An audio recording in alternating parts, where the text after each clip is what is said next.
क्या आपने कभी सोचा है, जिस पश्चिम बंगाल में 75 साल तक कांग्रेस, फिर वामपंथ और उसके बाद ममता बनर्जी की राजनीति का दबदबा रहा, वहां भारतीय जनता पार्टी आखिर इतनी ताकतवर कैसे बन गई?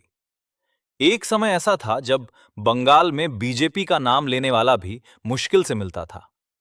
1990 के दशक में पार्टी का वोट शेयर 5% से भी कम था। लेकिन फिर धीरे धीरे कुछ बदलने लगा। गांव बदलने लगे, नारे बदलने लगे और बंगाल की राजनीति का पूरा खेल बदल गया। 2019 में बीजेपी ने बंगाल में 18 लोकसभा सीटें जीतकर पूरे देश को चौंका दिया। 2021 विधानसभा चुनाव में पार्टी मुख्य विपक्ष बन गई और आज बंगाल की राजनीति सिर्फ एक सवाल पर टिकी है। क्या बीजेपी सच में ममता बनर्जी के सबसे मजबूत किले को तोड़ चुकी है? ये कहानी सिर्फ चुनावों की नहीं है। ये कहानी है विचारधारा की, नाराजगी की, पहचान की और उस राजनीतिक बदलाव की जिसने बंगाल को पूरी तरह बदल दिया। आज हम जानेंगे कैसे 75 साल बाद बीजेपी ने पश्चिम बंगाल में अपना गढ़ खड़ा कर लिया। साल 1947, देश आजाद हुआ, लेकिन बंगाल का दर्द बाकी भारत से अलग था। बंटवारे ने बंगाल को दो हिस्सों में बांट दिया। पूर्वी पाकिस्तान बना, जो बाद में बांग्लादेश बना। लाखों हिंदू परिवार पश्चिम बंगाल आए। शरणार्थियों की लंबी लाइनें, गरीबी, बेरोजगारी और राजनीतिक अस्थिरता। उस दौर में कांग्रेस सबसे बड़ी ताकत थी। कांग्रेस ने कई साल बंगाल पर राज किया, लेकिन 1960 और 70 के दशक तक जनता का गुस्सा बढ़ने लगा। कारखाने बंद होने लगे, हड़तालें बढ़ने लगीं। नक्सल आंदोलन ने पूरे बंगाल को हिंसा की आग में झोंक दिया। फिर आया साल 1977 और यहां से शुरू हुआ वामपंथ का सबसे लंबा शासन। सीपीएम के नेतृत्व में लेफ्ट फ्रंट ने बंगाल में ऐसी पकड़ बनाई जो 34 साल तक नहीं टूटी।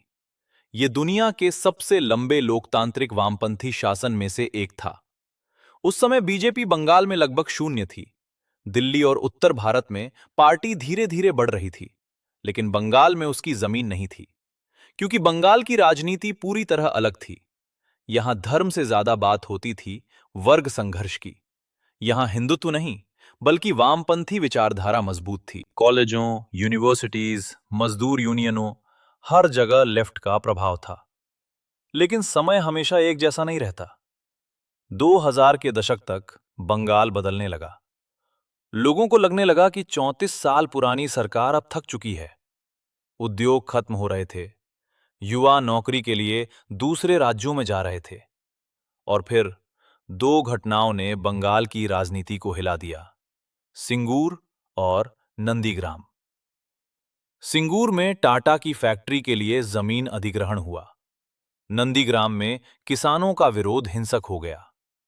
लेफ्ट सरकार पर किसानों के खिलाफ कार्रवाई के आरोप लगे। यहीं से एक महिला तेजी से उभरी: ममता बनर्जी। ममता ने खुद को गरीबों और किसानों की आवाज बताया। उन्होंने लेफ्ट के खिलाफ बड़ा आंदोलन खड़ा किया और आखिरकार साल 2011 में 34 साल पुराना वामपंथी किला ढह गया। तृणमूल कांग्रेस सत्ता में आ गई। पूरा बंगाल दीदी के नाम से गूंजने लगा। उस समय भी बीजेपी कहीं नजर नहीं आती थी। 2011 विधानसभा चुनाव में बीजेपी का वोट शेयर लगभग 4% था। लेकिन राजनीति में सबसे बड़ा नियम है, जहां खाली जगह बनती है, वहां कोई नया खिलाड़ी जरूर आता है। और बंगाल में वही हुआ। लेफ्ट कमजोर हो चुका था। कांग्रेस लगभग खत्म हो रही थी। विपक्ष की पूरी जगह खाली पड़ी थी। बीजेपी ने यही मौका पकड़ा। साल 2014 में नरेंद्र मोदी देश के प्रधानमंत्री बने। मोदी की आक्रामक चुनावी शैली, सोशल मीडिया, राष्ट्रवाद और हिंदुत्व की राजनीति ने बीजेपी को नई ताकत दी। बंगाल में बीजेपी ने बहुत सोच समझकर काम शुरू किया। पहला कदम था संगठन बनाना। आरएसएस और बीजेपी ने गांव-गांव में अपने कार्यकर्ता बढ़ाने शुरू किए। जहां पहले पार्टी का कोई बूथ एजेंट नहीं होता था, वहां धीरे-धीरे नेटवर्क तैयार होने लगा। दूसरा कदम था पहचान की राजनीति। बीजेपी ने बंगाल में हिंदू वोटों को एकजुट करने की रणनीति बनाई। उन्होंने बांग्लादेश से घुसपैठ, सीमा सुरक्षा और नागरिकता जैसे मुद्दों को जोर से उठाया। मातुआ समुदाय पर खास ध्यान दिया गया। ये वो समुदाय था जो बांग्लादेश से आए शरणार्थियों से जुड़ा था। बीजेपी ने नागरिकता संशोधन कानून यानी सीएए का वादा करके इस वर्ग में अपनी पकड़ मजबूत की। तीसरा बड़ा कारण था लेफ्ट कैडर का बीजेपी की ओर जाना।